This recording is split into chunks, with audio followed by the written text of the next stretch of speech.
As we continue on with America's Future Series, our National Security Dual Use Technology Summit, I'm Scott Murray.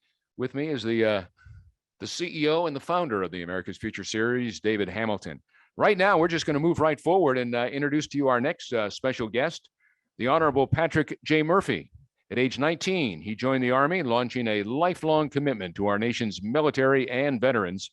Patrick has served as a soldier, America's first Iraq War veteran elected to Congress, and the 32nd Undersecretary of the Army. Today, Secretary Patrick continues to advocate and certainly power veterans through his work in the public and private sectors. As a vetrepreneur, he spearheads a wide range of business interests and offers veterans the opportunity to launch their own dreams by investing in their own companies. As a public speaker and media executive, he helps amplify the voices and experiences of veterans on MSNBC, CBS, the Discovery Network, and elsewhere. So we are most honored to welcome the Honorable Patrick J. Murphy. Good morning, sir. How are you? Good morning, gentlemen. It's great to be back with you. And what a great day so far. What awesome panels. And we're hopefully the next one is just as good. Oh, I'm sure it will be. So take it away, sir. Thanks so much for being with us. Terrific. Thanks, guys. And I tell you, I was really impressed by the earlier comments by the DIUX, Michael Brown, talking about public-private partnerships. When I was in the Pentagon, we focus on this. It's not just a whole of government solution. It's a whole of nation solution where we talk about our military, where we talk about national security, and we talk about dual use initiatives. And that's why it's so great to have these two panelists with me here today to chat with us. First, we have Sean Drake. Sean Drake is the founder of the Stony Lonesome Group. Stony Lonesome Group invests over $18 million in 49 companies, mostly vetrepreneurs. These are entrepreneurs who are veterans. Going back to, after World War II, we had incredible veterans coming back and creating global iconic brands like Walmart, like Nike, like Comcast. And Sean is tip of the spear of our generation, my generation of Iraq, Afghanistan veterans. And we also have Albie Masland. Albie is with a phenomenal company. He was passionate with the Travis Manning Foundation, a great nonprofit. And now he is one of the leaders and executives at New Fabrics. So Sean Drake, great to have you. Sean, do you mind starting off and tell us about yourself and a little bit about Stony Lonesome Group? Yeah, Patrick. Hey, thanks. It's great to be part of the panel. And, it's always a pleasure to be working with you. You bring so much passion to this notion of veteran entrepreneurship. And, it's the thing that, I think really has drawn us to sort of, work together and to see these entrepreneurs that come with these ideas. A lot of times the people that served, they saw a gap and they said, hey, if I had this technology or this product, I could solve this problem. And they go back to their garage or their basement and they put some work into it. And they know that, sort of the mission side of it. And what they're looking for is that capital to kind of get them to that next level. But, our brand, we like to say it's mentor capital as much as it is venture capital. I mean, there's other aspects than just bringing the capital, especially with people that have maybe made a career in the military and are transitioning now to the business side. And so we look to round out management teams, advisory boards, et cetera, where we can sort of bring some of that to bear in terms of, what we can do with those entrepreneurs. That's great. Thanks, Sean. And we're also joined by Albie Masland. Albie, I was mentioning how I first met you when you were at Travis Manning Foundation. Travis Manning was a Marine who gave the ultimate sacrifice in Iraq. He was from Bucks County, where I live in Pennsylvania. And the fact that you're not a veteran and have been so passionate, not just with Travis Manning Foundation, but now this endeavor with New Fabrics. I always say that it's less than 1% of America that has served in the longest wars in American history in Iraq and Afghanistan. But we need the 99% of America to also step up. You've been one of those leaders that stepped up. Can you tell us about yourself and about New Fabrics?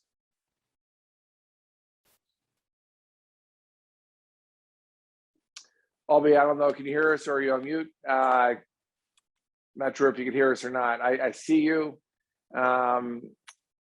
So I think you're connecting the audio is what it says. So until we get you on, let me go back to you, Sean, if you don't mind.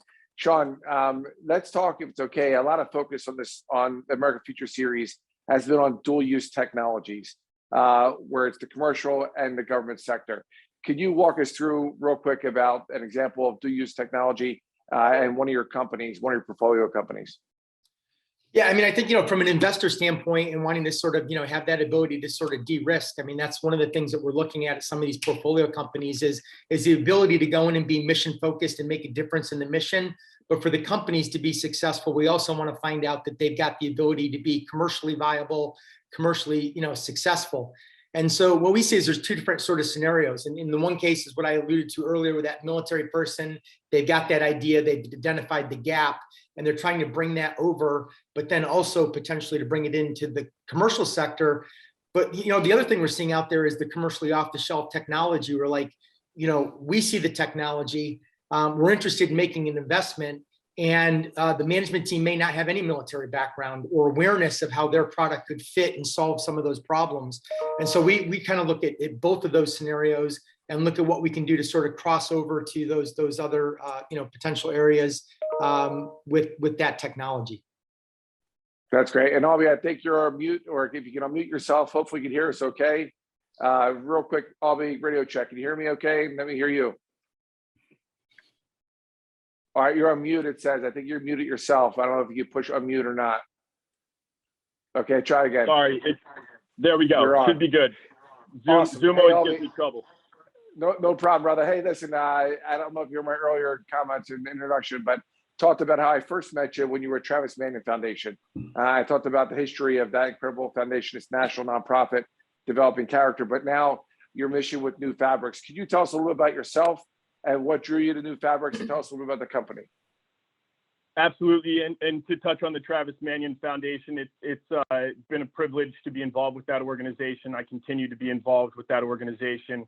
Service, above all else, is something that I hold near and dear, and so the opportunity to serve those who served with TMF was important, and that same ability to serve carries through now with the technology that we have at New Fabrics, with an opportunity to serve those who are serving and continue to serve those who have served. New Fabrics holds the patents that allow for the controlled delivery of active ingredients through clothing. And so when you think about the applications for that, we all get dressed every day. We all have gear, we all have uniforms, we all have things that we're interacting with on a regular basis. We're talking about a revolutionary way to provide benefit to the end user. And so that as a service, as a bigger picture mode or motivator is something that drives me every day. How did it just cut out? Yep, I can hear you You fine. guys able to hear me? I think my video, just cut out. Sorry. You froze, but it's okay. Luckily for us, we can still hear you, and you're good to go. So I know your video cut out. Can you still hear me? I just want to make sure. If not, I'll move on. Okay, great. Yeah, no, I can still hear you. Sorry.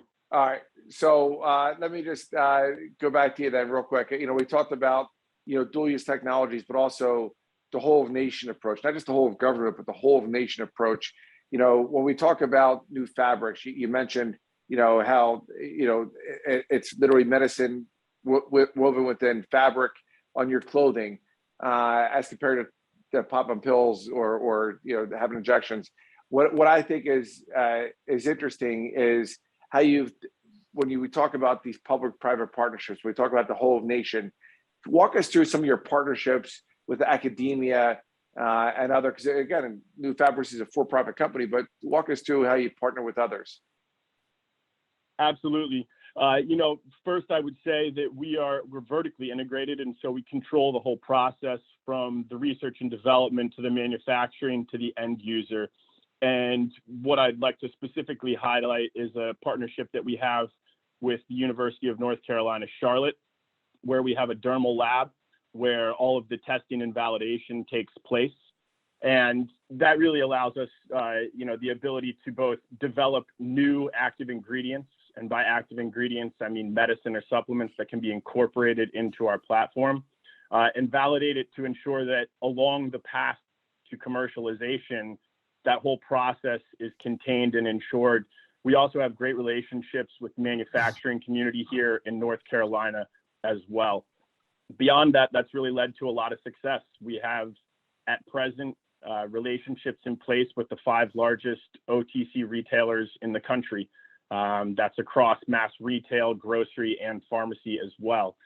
So having that kind of development, having that kind of consumer adoption, having that control throughout the process from A to Z is really critical. And for me, as I look at the government channel, it's super beneficial to have that validation when I go into conversations about what this technology could mean for the warfighter or beyond. That's great. And we'll get to the government channel in a second, but Sean, let me go back to you real quick. Walk me through Stony Loans Group. I know it's several funds, but the two main ones are a healthcare fund and a cyber fund. And it's about 49 companies that you've invested in, and this mentor capital that you talked about. Give us me an example, if you wouldn't mind, where you had a company that was defense first, but then went commercial route. Yeah, I think that one of the companies that comes to mind is Equitas, which is a big data company, AI company. It's basically doing hyper conversion of these massive amounts of data that we're seeing out there, to create a common operating picture for the military. And but when you think about the private sector, they're also looking for that visibility, whether it's in the legal sector, whether it's in the big pharma, or even the financial or fintech sectors, where they want that ability to see data from different areas and get the overall view of what they're seeing there. That's great. And I will tell you, I mean, when you talk about AI, big data, it's not even just about logistics, knowing when the shelves need to be restocked for a company. I've seen it, and so that's exciting. Let me go back to you. Again, this is a conversation for the next 30 minutes, but let me go to you and walk me through New Fabrics. You really had a strong push in the commercial sector, and now you're trying to grow in the government sector. Walk us through your partnership with Walmart, CVS, et cetera, and how that went and how it's going, and why you're going to be focused on the government channel. Absolutely. We launched commercially, and then the pandemic hit. Our very first partner was Walmart. And so in our first year of commercialized sales, we had to navigate through what everybody else was navigating through. But one of the key reasons for our success during that time, I would attribute to the fact, as I said in my last comment, we're vertically integrated. We're made right here in the USA. We have the ability as a domestic supplier to meet the needs, to meet the demands of our retail partners, who may not have that same sort of reliability when they're dealing with offshore manufacturing or offshore companies. So it's been a real advantage to us. And frankly, it's been a domino effect. We have right now a relationship with Walmart. We will be in Target stores by 2022. We have loaded into CVS. We are loading into Walgreens. We have conversations with the largest grocery chains and also conversations with sporting goods. And so that comprehensive footprint really sets us up for a great deal of success. But we've always known that government application was a direction that we wanted to take this technology. And so it's a privilege of mine to lead that effort. And walk us through real quick, because it's not just about recovery. I'm a former paratrooper, jumping out of airplanes. I have to, I still run every week, but not every single day, to save my knees a little bit. But also, when you talk about optimization of athletes and these warriors, how does the product work? Absolutely. The beauty of our technology is, as I said earlier, everybody gets dressed, and the application for New Fabrics compression sleeves, our pain relief compression sleeves, apply to somebody who is a blue collar worker, who might not work out regularly, but has a very hands-on, physically strenuous type job. And it translates the whole way through across the population. And let's talk about the warfighter. Let's say we're talking about somebody who's standing watch for hours and hours on end and has a bad back or has bad knees or has bad ankles. We're able to locally deliver pain relief to that individual. And we're able to take that same technology and expand upon it or apply it to somebody jumping out of a helicopter, somebody in a forward operating location who doesn't have access to medication as they might wish. And again, one of the beautiful things about the technology is that it's sustainable delivery. This isn't a one-time use. This is 25 plus wash cycles or 250 hours of use. And so the opportunity to apply across many different arenas is a real benefit of our technology. I saw Sean Drake chuckle because, I talked about being a paratrooper in the 82nd. We ran 5 to 10 miles almost every day.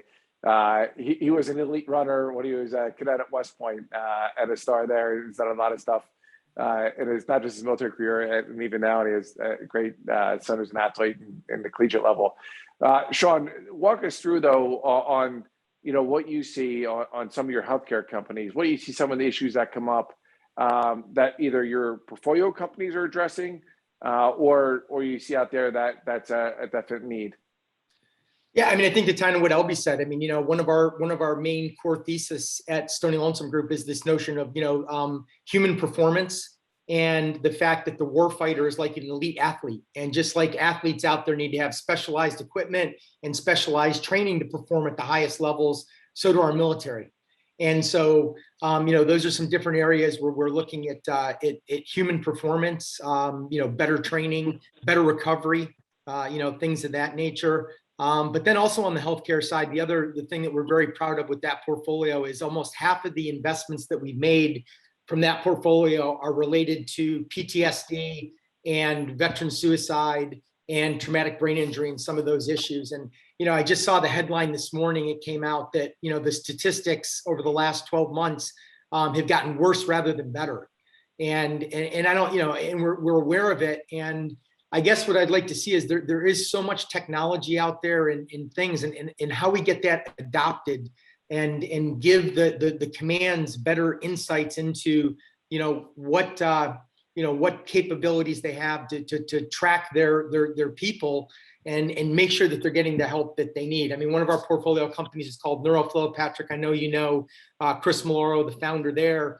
And, the story of that company is, Chris deployed, he was a young platoon leader, took his platoon overseas and was over there for 12 months on deployment and brought everybody back safely, only to lose one of his soldiers a couple months later to suicide. And that was really the inspiration for Chris to say, how is it that we could deploy and bring it back? And they knew that this person had some issues and they tried to refer them to help, and they kind of fell through the cracks. And so he went out and developed a technology that allows for that communication between the therapist, the patient, but also can give some insights, to the command as well. They've had very strong commercial success, but now have started to go into the military. They've got some pilots going with the Air Force. And so it's been great to see, how they can try to have an impact on those things that are, we're also aware of.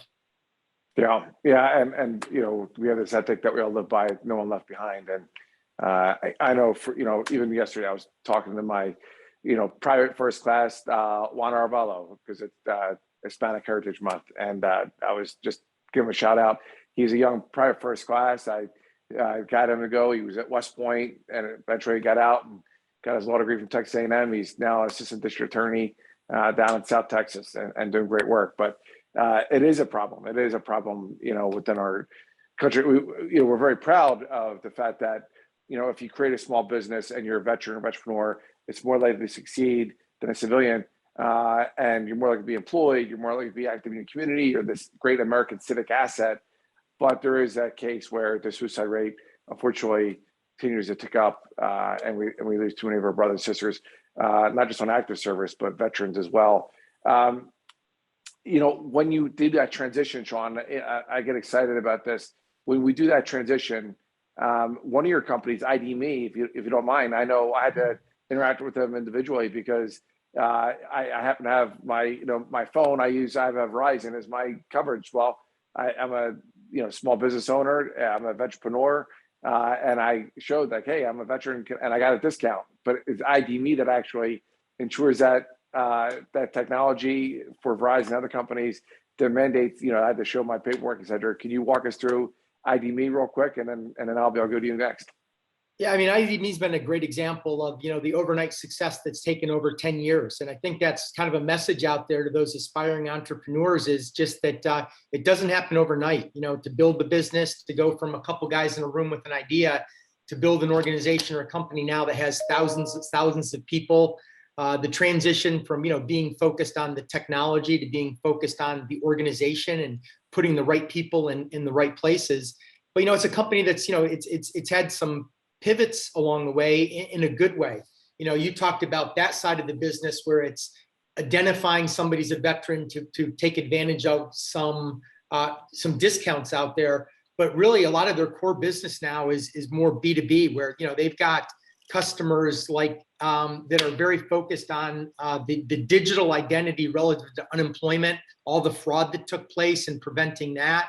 They've got multiple states that have now got contracts with them. They're doing business with the IRS. So, nothing makes you feel better than when, somebody, like you said, goes out to just go do something in the normal course of their day in life. And all of a sudden they got a tool out there that helps them, accomplish those types of things. Yeah, Albie, it's fascinating. You just talked about how you have this footprint with New Fabrics at CVS, at Walmart, et cetera. Walmart being the number one retailer in the world, started by an Army veteran, Sam Walton, when he came back from World War II. But now your focus now and your efforts now are partially on the government channel. AAFES. I know when I was blessed to be a senior leader in the Pentagon, I would say, we have this disconnect that we train these soldiers up for 8 weeks or longer. And then when they leave, yes, we initiate the Soldier for Life program and TAP, Transition Assistance Program, which I didn't have when I left after my second deployment back at Fort Bragg in 2004 and came back home to Pennsylvania. It's a lot better, but I would say, but we don't have that connection to the VA. And so we changed AAFES in that, and it took a lot of work, but we spearheaded allowing the 18 million veterans out there in America to still, they might not be able to go to an AAFES because they're on post over 2,000 retail stores all across the world, but they can now go and access AAFES online. Every American veteran, all 18 million, can now buy tax-free online via AAFES. We changed that. AAFES, is that a target for you, and how's that going? Absolutely. I'm actively working towards all base retail opportunities from commissary to exchange. I'm really looking at the government sector as a holistic approach. I'd like the products that New Fabrics makes to be available on a personal level. And I'm also working through other channels to make those products available on a professional level. And so while our retail pain relief compression sleeves, it's my hope will be in stores by Q1 of 2022. I'm also looking at opportunities with different innovation commands. I'm looking at opportunities with GSA contracts. I'm looking at opportunities to get into situations where we can take what we already have as a technology delivering pain relief and build out some of the 24 different active ingredients that we've also identified as being compatible with our platform. And those are things that can address wound care. Those are things that can address bruising. Those are things that can address inflammation. You mentioned how we are looking at this with a performance mindset, absolutely looking at making our warfighter able to perform at a higher level than they ever were. Also looking at the opportunities for our technology to improve their recovery to ensure that. But I think beyond that, with the medical application, at its core, New Fabrics is in many ways a drug delivery system. And it's a revolutionary approach to drug delivery. And, you mentioned the suicide within the veteran community and just suicide in general. A lot of that comes from chronic pain. And chronic pain stems into hopelessness or helplessness. It may even stem into an opiate issue. And New Fabrics technology solves around that with a really innovative approach to pain relief. And so as much as we're looking to increase performance, I also believe that in many ways, this technology can save lives. Yeah, no doubt about it. All right, Sean Drake, tell us what's next for Sony Lonesome Group. What should we all be thinking about when we talk about dual use technology and acting on it? Yeah, Patrick, one of the theses that we're really taking a look at is, for the longest time, we've been hearing about things being pushed out to the cloud. It makes, everything's about data, access to data. The cloud makes that easier. But we need to start to think about what's our reliance on that data that's now out in the cloud, or our reliance on, GPS. I mean, when I came into the Army as an infantryman, we got the first GPS. We called them sluggers. They're about as big as a shoebox. And, we had to carry that thing around. And now you look at what GPS technology is able to do, whether it's vehicles, whether it's targeting, whether it's UAVs, but the reliance on, say, satellite connections to do those things, or the ability to connect to the cloud to get the data to run your analytics that we talked about earlier. But we got to think about those scenarios where what happens in a peer-to-peer environment where the communications go down, the satellites go down.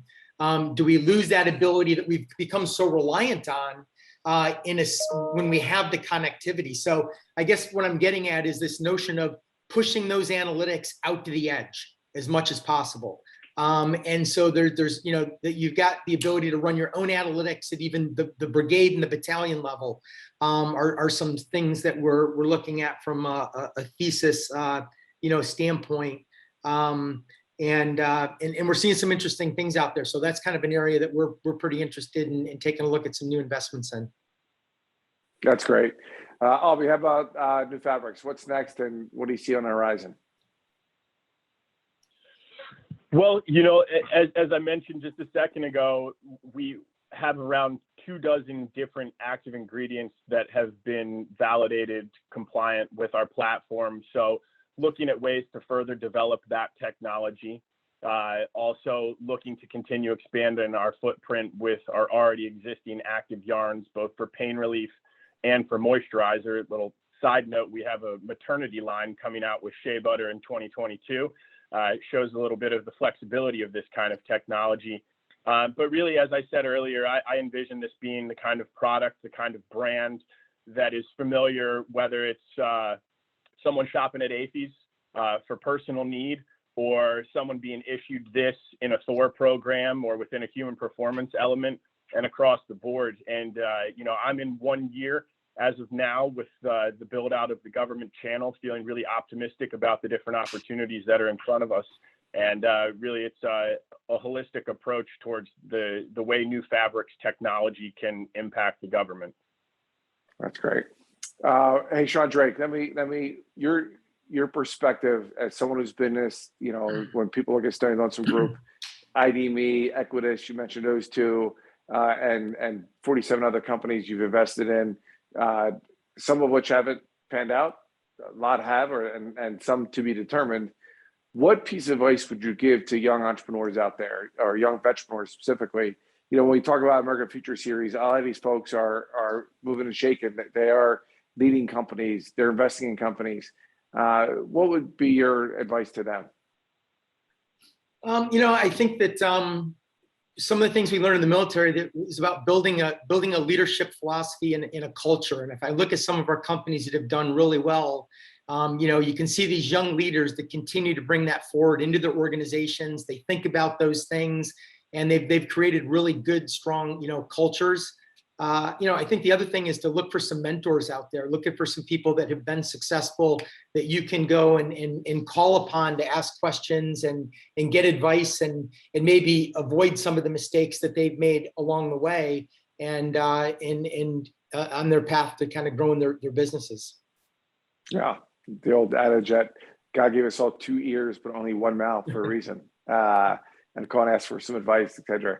The joke is, someone who's raised money, obviously for venture capital, but also in campaigns, sometimes you ask people for advice, they give you money. If you ask people for money, they'll give you advice. So, Albie, what would you say? I mean, you've been in the front, in the lead, with nonprofits like Travis Mann Foundation, now for profit with New Fabrics.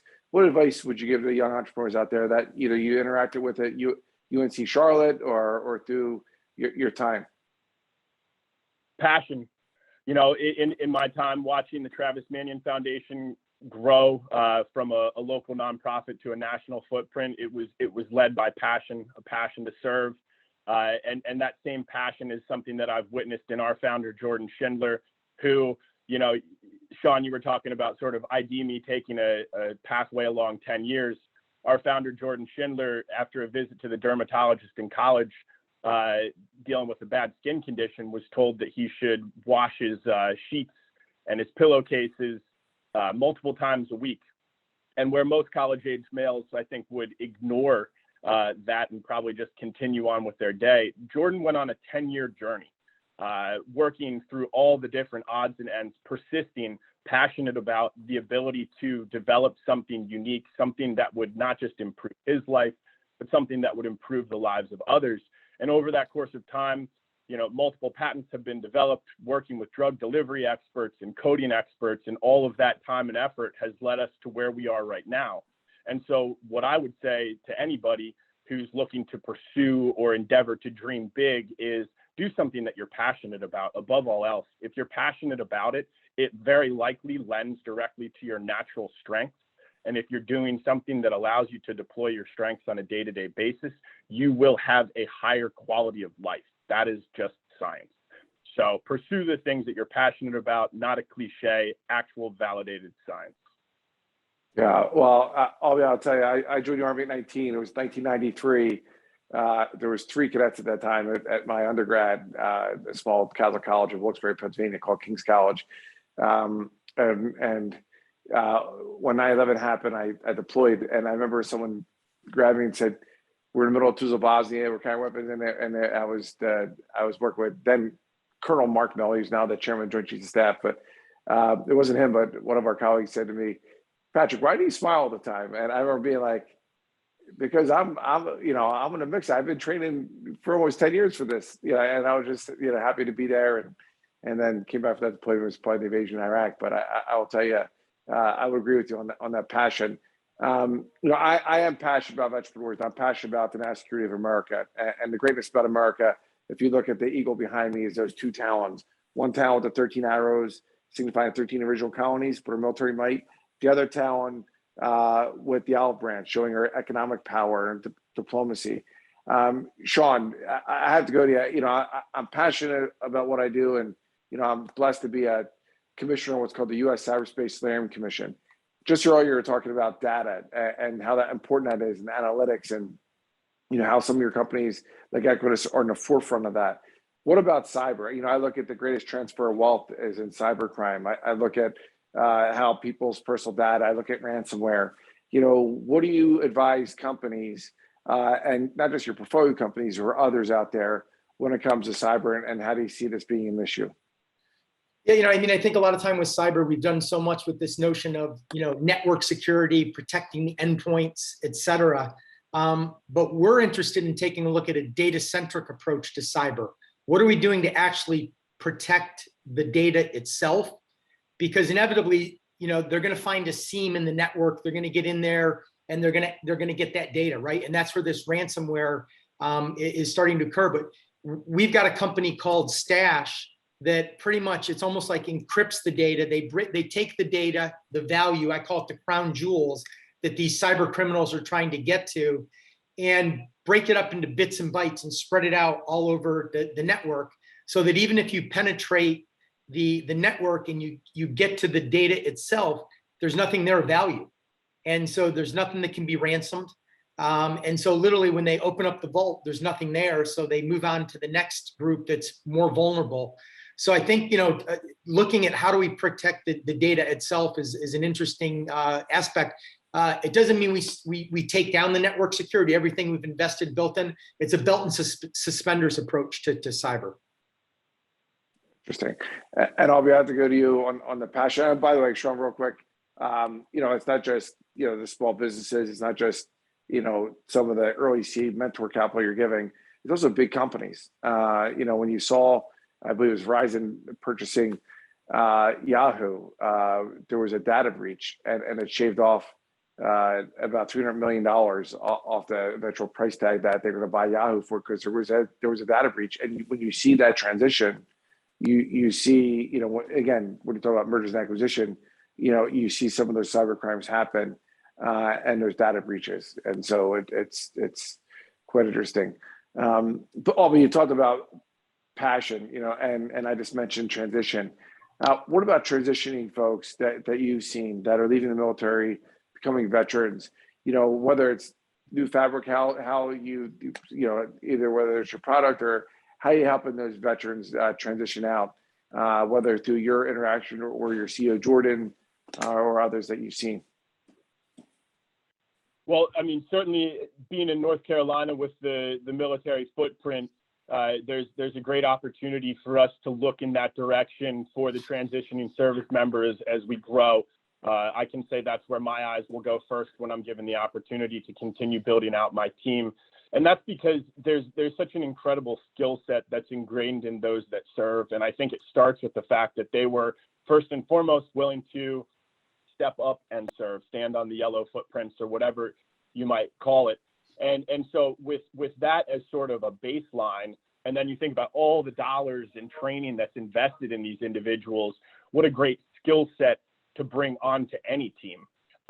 You know, as someone who worked in my past career with veterans in transition over 8 years, I can say that there was such a natural blend, and this isn't anything, you know, earth-shattering news, but there's such a natural blend with the military makeup and the DNA of those individuals and how that translates to an entrepreneurial spirit. And that's why we see veterans starting business. That's why we see, as you mentioned, veterans having a higher rate of success in those businesses. And I think it's pretty simple when you boil it down. You know, they are mission focused. They are going to get it done. They are used to working with lean resources and making things happen. And I think that, you know, sort of that whole comprehensive skill set is, you know, it's obvious why they have success in the entrepreneurial space, but it's also a great reason why any company looking to hire should be considering that workforce as a value add, a force multiplier to their team. Yeah, and let me talk about being force multipliers, because I think to Sean, when you talk about these veterans transitioning every year, for those who don't know, it's about 250,000 active members in the military become veterans. And again, that's whether it's active duty, National Guard, reserves, you know, when they leave active service, not just active duty service. So to become veterans. But Sean, you know, being passionate, you know, these veterans, you know, who've led teams, who have done change lives, who've made life and death decisions, they come back. A lot of them do want to become entrepreneurs. Why do you think that transition is so hard to become an entrepreneur? When you look at half those veterans from World War II started their own small business. Now it's less than 5% of our generation of Iraq and Afghanistan veterans, although they might be more successful than civilians, it's still less than 5% that do it. Is access to capital a major hurdle, and trying to solve it? I mean, look, it's always going to be, you know, part of it, but I think there's more capital available than there ever has been. There's angel groups. There's many more venture capital firms now that are focused on the space of backing veterans. So there's a higher level of awareness. You know, starting companies in this economy, I mean, you know, with technology, in a lot of cases, the barrier entry is lower. So I think it's a matter of just kind of going out there and taking a little bit of risk and going out and building it. And, you know, one of the sayings in the military is like, what did I know about putting in an L-shaped ambush before I went and got trained and learned how to do it and had some great NCOs that took you out and showed you how to do it. And then you practiced it over and over again. So I don't think they should be afraid of going and trying something new. And going out there and just trying and learning and realize that you know, they'll pick up those skills along the way and they'll refine them and they'll get it right, and don't be afraid to make some mistakes along the way. And just like in the military, have your after action review, learn from your mistakes, make some adjustments, and go out and, you know, move out and draw fire, you know. Yeah. Albie, I can't help but think when Sean talked about going out there and trying things new and learning from your mistakes. You know, you all had to pivot at new fabrics, you know, during the COVID, making masks. I heard you say earlier about, you know, maternity wear. You know, I know you all from using, you know, obviously some of the products for my knees and some other things that you have there. And you have the ibuprofen right in those fabrics, and you can wash them and all that, and they're still good to go.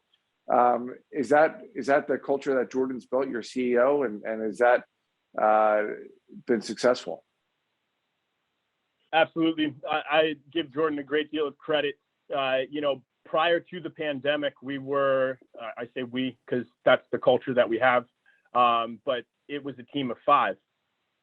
Very quickly, with our manufacturing capability during the pandemic, we recognized that there was a shortage, that there was an opportunity to help, and something like $11 million worth of mask sales later, and a lot of different government purchasing partners, we had essentially created a massive non-dilutive infusion of cash into the company, which allowed for incredible growth.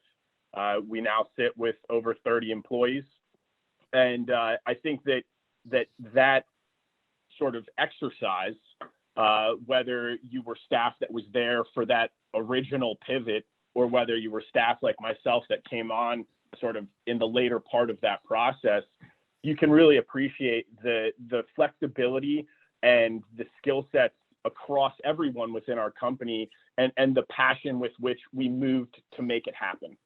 It was what it was, and we were going to find success through that. And that kind of inspiration, that kind of energy, that kind of team, that all trickles down. Jordan is a young founder CEO. He's extremely experienced. The guy has, he has to have on a daily basis an understanding of science, advanced textiles, manufacturing, all of that coming together into, sales and marketing. And, he sets the example, and that's the kind of culture that New Fabrics has. And I'm really excited about where we're going to grow. Yeah. Well, and it's just interesting because I heard both Sean and you talk about, it's not just the federal government, but it's a federal, state, local government, and that whole nation approach, obviously partnering with academia, partnering, obviously, both of you being in the private sector. So listen, I think that concludes this presentation, this 40 minutes. 30 seconds. One thing, your favorite part so far, Sean, of the American Future Series. If you give that, and then I'll turn it over to Albie. I think it's just getting the insights from all the, one of the things from an investor perspective is that ability to look out over the horizon and understand where the gaps are, and then go find technology and companies that can fit those gaps. So to get the insights, understand the military side of it, and what are those things that they're looking for. So that's one of the things I found the most valuable. Yeah. Albie, your favorite part, 30 seconds of the American Future Series to date. I want to say a big thanks to Michelle Pearson and yourself, Patrick, for allowing me the opportunity to get involved. And my favorite part, aside from all the information that I'm going to be able to gather throughout the day, is the opportunity to socialize what New Fabrics is, what we do, and what we can be, more broadly speaking, for the government channel. It's fascinating to listen to the guys like Tyler and Mike from the previous group. I'm excited to listen to the next herd of panelists from all of the SOFWorks, NavalX, and AFWorks communities, and just the ability to learn collectively is the way I'll sum it up at the end. So thank you for the opportunity. Yeah, well, listen, Michael Brown at the IUX is a star, and they've done great work. AFWorks as well. I knew, Albie, you had mentioned something with the Navy because of the Travis Mann Foundation. But as you know, Sean and I are Go Army, beat Navy, and in about 2 months from now, up in New Jersey at the Army Navy game this year. Usually it's in Philly, but this year in New Jersey. Well, Sean Drake from Starting Notes Group and Albie Masland from New Fabrics.